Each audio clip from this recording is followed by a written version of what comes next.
I chose to abort my baby after a horrifying diagnosis.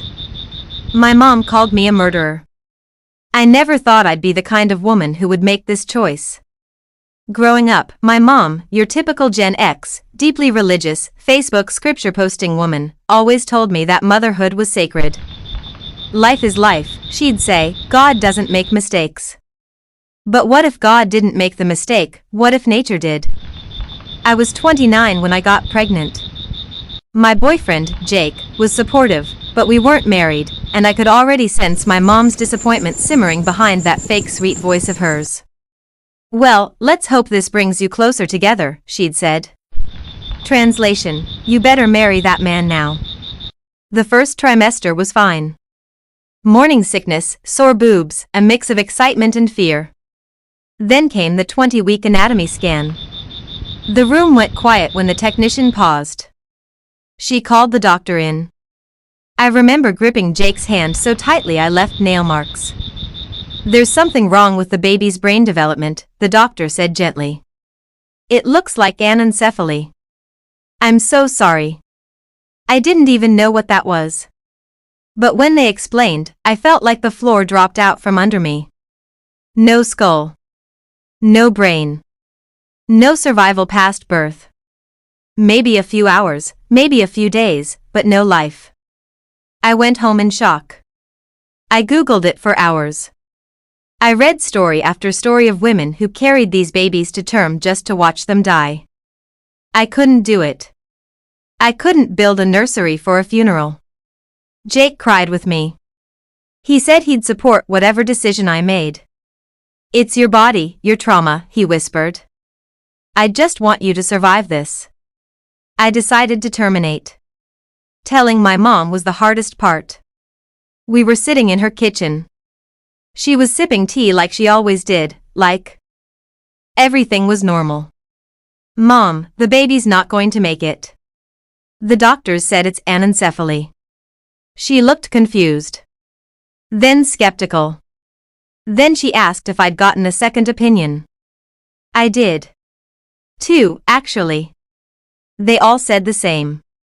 Then came the silence. Followed by a whispered, so what now? I told her.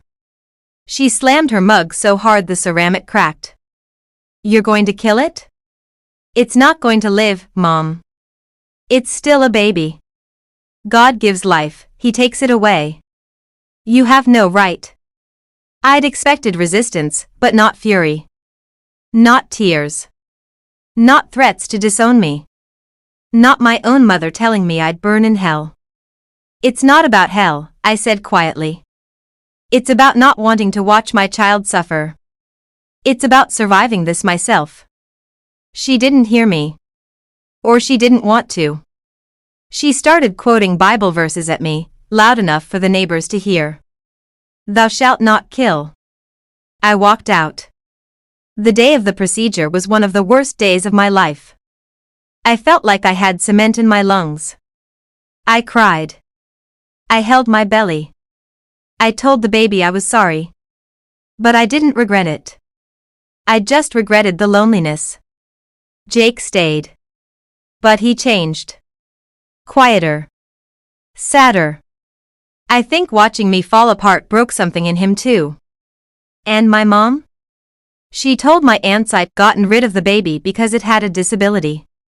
Like I was some kind of eugenics monster. One Sunday, she sent me a voice note from church. Her pastor had prayed for my soul. It broke me. I didn't talk to her for 3 months. Then one day, she showed up at my door with a pie. Like this was Thanksgiving and not a cemetery in my chest. I still think you were wrong, she said, not even making eye contact. I laughed bitterly. Then why are you here? Because I'm your mother. And you need someone. I didn't hug her. I didn't cry. I just let her sit on my couch while we watched TV in silence. It was something. Not forgiveness. Not healing. Just something. Now, it's been over a year. Jake and I broke up. We couldn't recover. But I'm still here. I still think of the baby every time I pass a stroller or see a baby announcement on Instagram. But I don't regret my choice. I regret the cruelty people showed me. The assumption that because I chose not to suffer more, I must be heartless. Let me tell you, there's no peace in these choices. There's just survival. I survived. And that's enough for now. Was I wrong? Would you have forgiven my mom? Have you ever been called a monster for doing what you thought was right? AITA for what I did to my child?